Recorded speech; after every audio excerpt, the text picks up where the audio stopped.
मेरे प्यारे बच्चों नमस्कार। बेटावर क्लासेज में मैं अरुण कुमार राय आपका स्वागत करता हूं। अब हम लोग देखें चैप्टर नंबर 4 में आगे हम लोगों को क्या पढ़ना है। तो ये कह रहे हैं 4.10 पॉइंट है कोण। अब कोण के लिए बहुत सामान्य सी बात, एक सीधी सी बात यह है,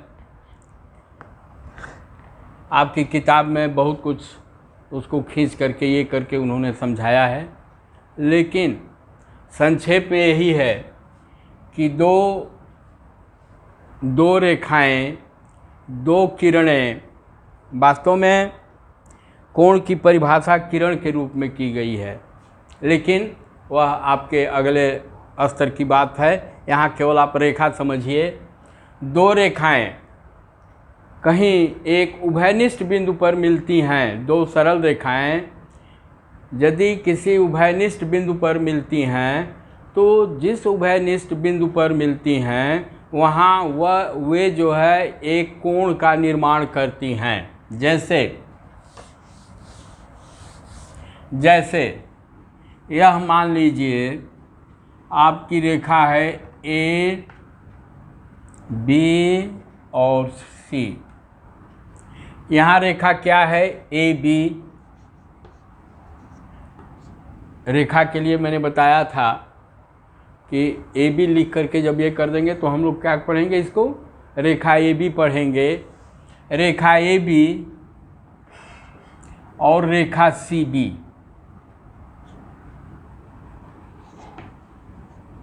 कहाँ मिल रही हैं? उभयनिष्ठ बिंदु इनका क्या है? बी है। कहाँ मिल रही हैं? ये बी पर मिल रही हैं।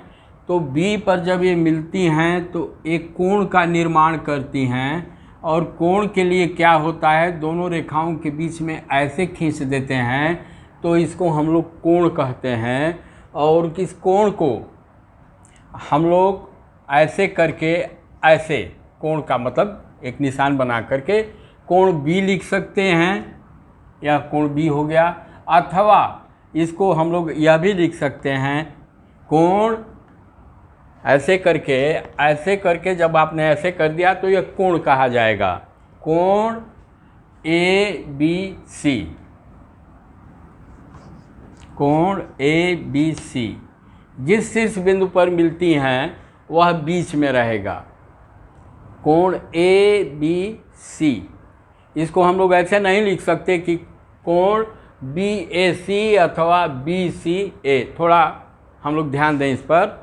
इसको हम लोग लिखेंगे कोण ए बी सी, जहाँ जिस उभयनिष्ठ बिंदु पर मिलती हैं उसको नाम लिखते समय बीच में लिखा जाता है, कोण ए बी सी अथवा कोण सी बी ए, राइट। यह कोण होता है। फिर देखें हम लोग कोण में और क्या कह रहे हैं। उभयनिष्ठ प्रारंभिक बिंदु वाली दो किरणों में से एक कोण बनता है। देखिए मैं किरण की बात किया था, चलिए अभी दे दिया है। कोण को बनाने वाली दोनों किरणें उसकी भुजाएं आर्म्स या साइड कही जाती हैं। हाँ, ये क्या कहे जाएंगी? कोण बनाने वाली दोनों भुजाएं, जैसे ये और ये दो भुजाएं हो गई।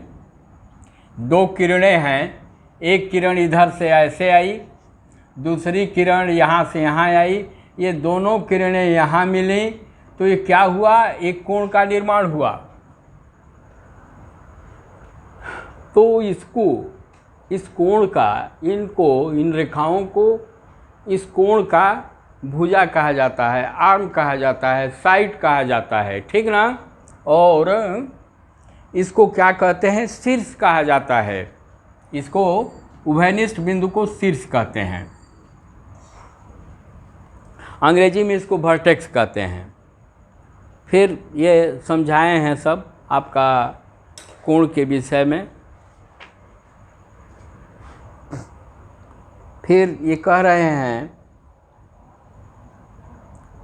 संलग्न आकृति 4.18 को देखिए, इस कोण का क्या नाम है? क्या हम इसे कोण P कह सकते हैं? थोड़ा किताब साथ में लेकर के तब ये करो, थोड़ा अच्छा रहेगा हम लोगों के लिए।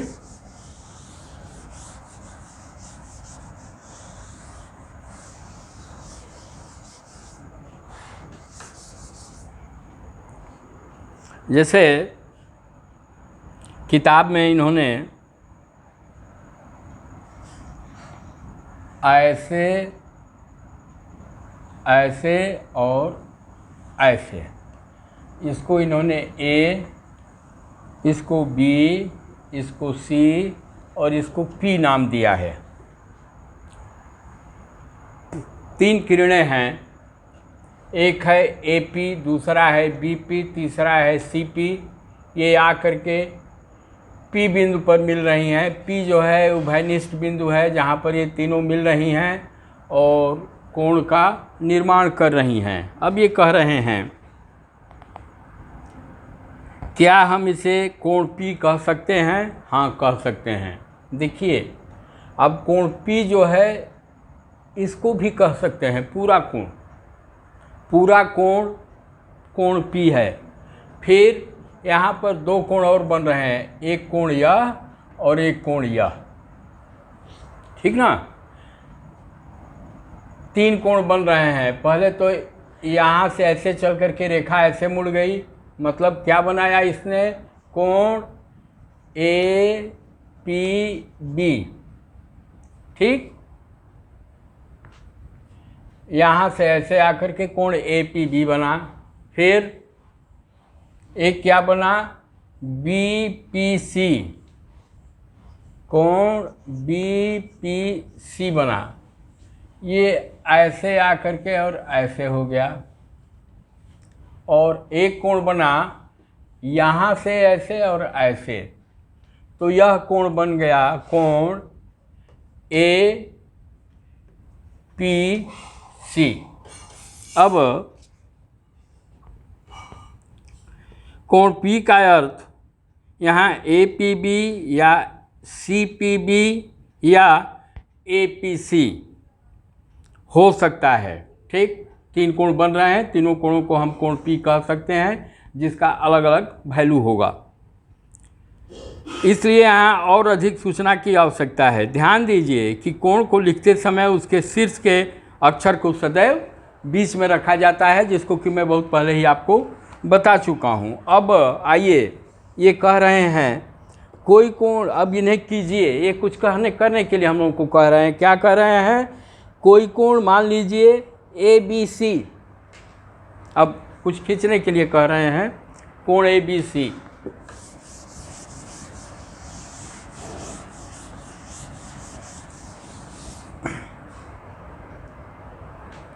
कह रहे हैं कि कोण ABC की रचना कीजिए। मतलब कोण ABC हम लोगों से क्या कह रहा है कि 2 सरल रेखाएं एक जगह मिल रही हैं। किस बिंदु पर मिल रही हैं? B बिंदु पर मिल रही हैं। B क्या है? उनका शीर्ष है, मतलब ये और ये।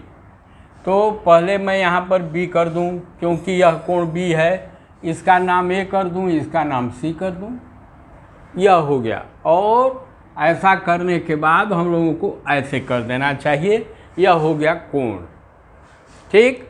फिर क्या कह रहे हैं? BA को परिसीमा लेकर उस भाग को छायांकित कीजिए जिस पर BC स्थित है।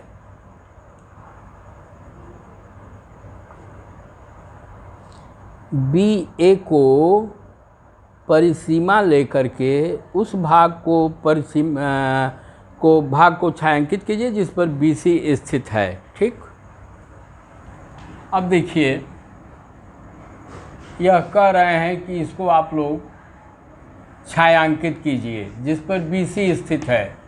तो BC जो है इस पर भी स्थित है और BC थोड़ा यहाँ भी कहा जा सकता है कि अभी स्थित है।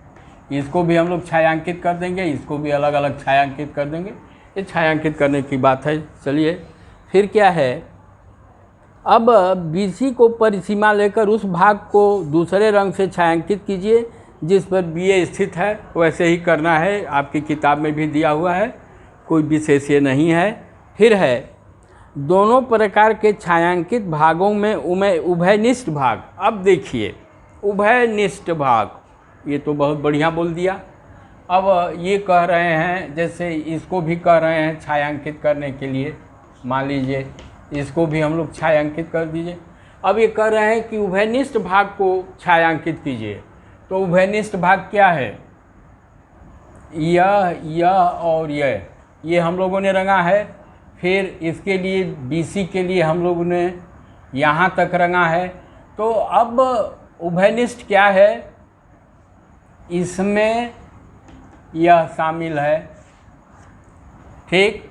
और यही पार्ट कहाँ शामिल है, यहाँ भी शामिल है। तो उभयनिष्ठ पार्ट क्या हुआ, उभयनिष्ठ पार्ट जो है ये हो गया। मैं इसको बना दे रहा हूँ ऐसे, ये उभयनिष्ठ पार्ट जो है दोनों में शामिल है, उसको हम लोगों ने छायांकित कर दिया। ध्यान दें कि अभ्यंतर एक सीमित क्षेत्र नहीं है। हाँ, ये भी बात है। ध्यान दें कि अभ्यंतर एक सीमित क्षेत्र नहीं है, जिसको उदाहरण से मैं आपको बतला रहा हूँ, हम लोग समझेंगे। ये कह रहे हैं BAC, मान लीजिए यह पॉइंट A हुआ, यह C हुआ, यह B हुआ, और हम लोगों ने इसको छायांकित कर दिया, ठीक।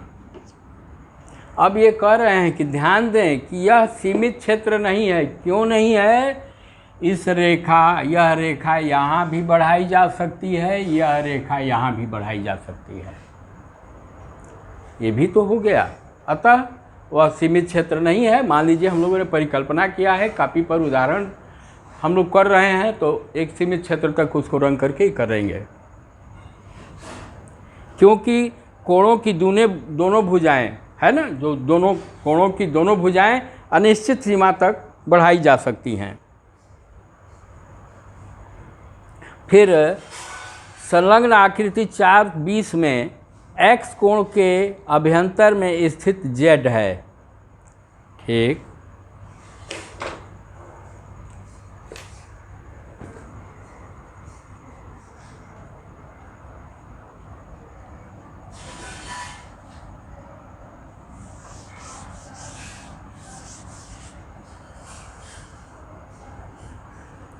संलग्न आकृति 4:20 में X कोण के अभ्यंतर में स्थित Z है। तो पहले तो हम लोग खींच लें, इसको खींच लिया गया। यह हो गया Q, ये हो गया R, यह हो गया S, ये हो गया P, और ये हो गया X, और ये हो गया Z, ठीक। कोण के X के अभ्यंतर में स्थित है Z, ठीक, अच्छी बात। यह कोण के बहिर्भाग में स्थित है, ठीक। बिंदु S स्वयं PQR पर स्थित है, अतः कोण से विविध भी 3 क्षेत्र होते हैं। अब देखिए अभ्यंतर का मतलब क्या होता है, अभ्यंतर का मतलब होता है कि बीच में। तो अभ्यंतर में X को, अच्छा ये देखिए अभ्यंतर में स्थित है, यह X क्या है, इसके बीच में स्थित है। मान लीजिए यहाँ तक है, इसको हम मिला देते हैं तो ये हो जाएगा, इसके अभ्यंतर में हो गया X, बीच में हो गया, अंदर उसके हो गया, इन दोनों भुजाओं के स्थित क्षेत्र में हो गया, यह अभ्यंतर हो गया। Z कोण के अभ्यंतर में स्थित नहीं है। जेड क्या है?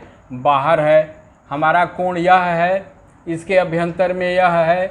जेड क्या है? इसके बाहर में स्थित है। बिंदु एस स्वयं पी क्यू आर पर स्थित है। बिंदु इसको यहाँ पर स्थित इन्होंने बताया है। अतः कोण से विविध भी 3 क्षेत्र होते हैं। हाँ ठीक, अच्छी बात। इसको थोड़ा सा हम लोग समझें क्या कह रहे हैं। ये कह रहे हैं कि जैसे दो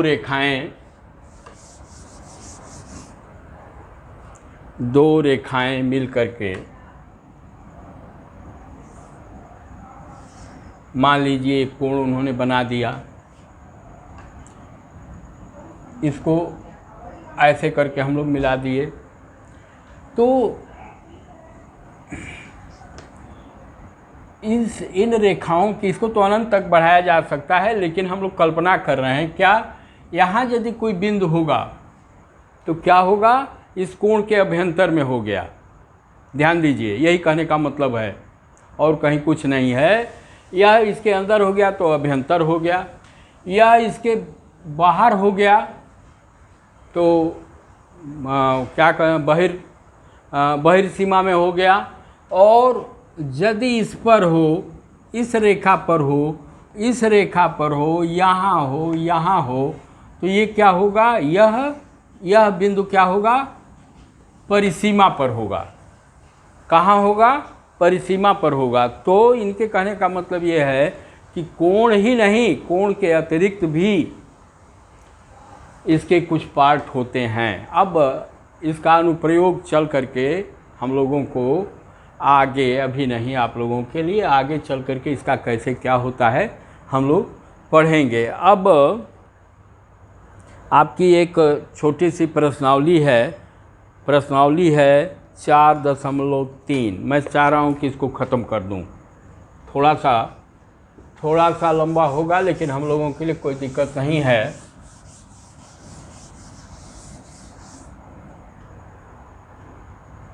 एक्सरसाइज 4.3।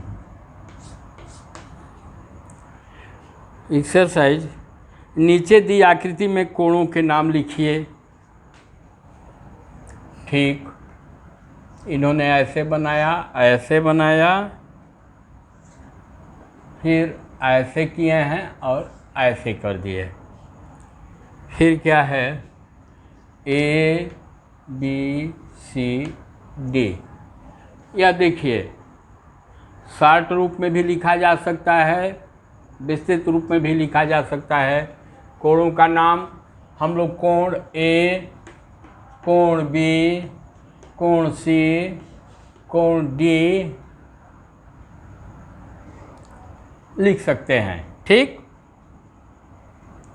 लिख सकते हैं। और इसको और लिखने का तरीका क्या है? यह एक कोण है, इस कोण का नाम हम लोग क्या लिखेंगे? DAB। कोण DAB। क्यों? क्योंकि यह शीर्ष बिंदु है। फिर वैसे ही यह एक कोण है, इसको हम लोग क्या लिखेंगे? ABC। कोण ABC। यह एक कोण है, इस कोण को हम लोग क्या लिखेंगे? कोण BCD। कोण BCD। फिर यह एक कोण है, इसको क्या लिखेंगे? कोण CDA। अच्छा, एक चीज़ और हम लोगों ने पीछे पढ़ा है कि जिस शीर्ष पर कोण बनता है उस अक्षर को हम लोग बीच में लिखते हैं। जैसे कोण A का मतलब DAB। फिर कोण B का मतलब ABC, मतलब इसको 20 में रखेंगे। ठीक है, इसका हम लोगों ने नाम लिख लिया। मैं इसको अब मिटा दे रहा हूँ।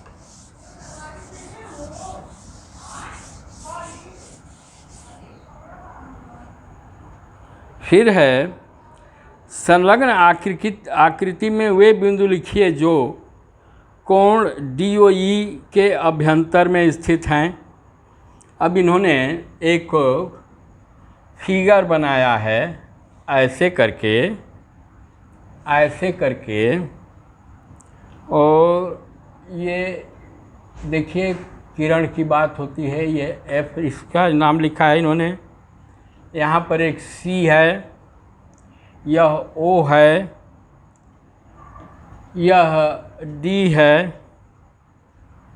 यह B है, यह E है और यहाँ पर A लिखे हैं। तो कोण DOE के अभ्यंतर में स्थित है। कोण DOE, कोण DOE, कोण DOE, ये कोण है, ठीक। इसके अभ्यंतर में मतलब बीच में स्थित है। तो इसके बीच में स्थित क्या है बेटा, हम लोगों के लिए A है, तो इसके अभ्यंतर में A है। इसका उत्तर ये हुआ। फिर EOF के बहिर्भाग में स्थित है। कोण EOF, हमारा कोण EOF क्या है, EOF यह कोण है। इस कोण के बहिर्भाग में कौन सा पॉइंट स्थित है, क्या है यह, C है, ठीक ना। फिर C है, कोण EOF पर स्थित है। कोण EOF,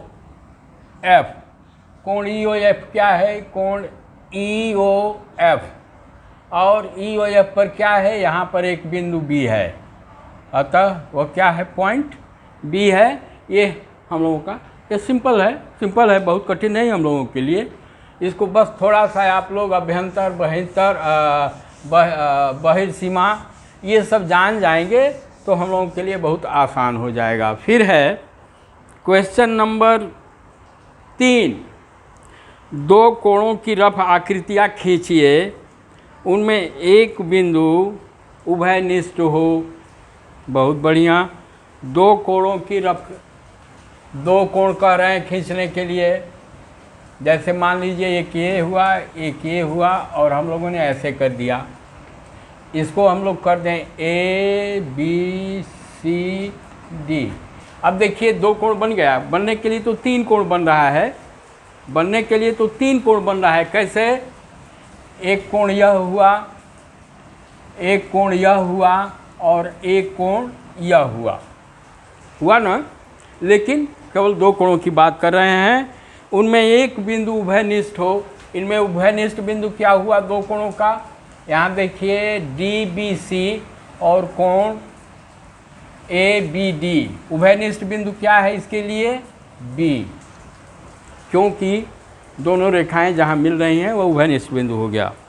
उनमें दो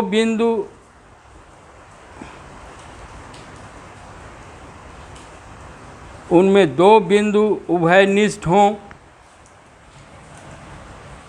दो बिंदु उभयनिष्ठ हों, तो यह जो है उभयनिष्ठ क्या हुआ, इस कोण के लिए यह उभयनिष्ठ हुआ, इस कोण के लिए अगेन यह उभयनिष्ठ हुआ। दो बिंदु चाहिए और यह तो पहले से ही उभयनिष्ठ है, अतः दो बिंदु हमारे क्या हो जाएंगे, B और D हो जाएंगे। ठीक, समझ रहे हैं ना हम लोग भाई। यह देखिए यह उभयनिष्ठ है तो यहाँ कोई भी बिंदु हो जाएगा। यह उभयनिष्ठ हो गया और एक उभयनिष्ठ यह है। उभयनिष्ठ मीन्स जो दोनों में, तीनों में शामिल हो। फिर उनमें तीन बिंदु उभयनिष्ठ हों, तो मान लीजिए हम लोग कोई एक बिंदु यहाँ ले लेंगे, हाँ, इसको हम लोग नाम लिख देंगे E। 3 बिंदु उभयनिष्ठ हो जाएंगे। फिर उनमें 4 बिंदु उभयनिष्ठ हों, उसको और आगे बढ़ा देंगे, कोई और बिंदु ले लेंगे F। इस रेखा पर पड़ने वाले सभी बिंदु क्या हैं? उभयनिष्ठ हैं। क्यों हैं? इसलिए कि यह रेखा स्वयं में उभयनिष्ठ है। अतः इस रेखा पर कोई भी रेखा क्या होती है? बिंदुओं का समूह होती है।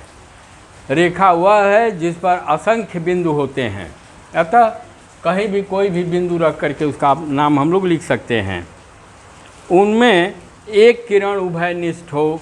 बहुत बढ़िया क्वेश्चन हम लोगों से पूछा इन्होंने। एक किरण उभयनिष्ठ हो। एक किरण यह है, इसको ऐसे मत कीजिए, इसको ऐसे कीजिए, इसको ऐसे कीजिए और इसको ऐसे कीजिए। अब देखिए हम लोगों के लिए इस रेखा के कारण 2 कोण बन रहे हैं, मतलब यह रेखा दोनों में शामिल है। अतः यह रेखा क्या है? उभयनिष्ठ है। इस प्रकार यह प्रश्नावली खत्म हुई। यदि आप लोगों को यह अच्छा लगा हो तो कृपया इसे आप लोग लाइक करें, शेयर करें एवं सब्सक्राइब करें। धन्यवाद।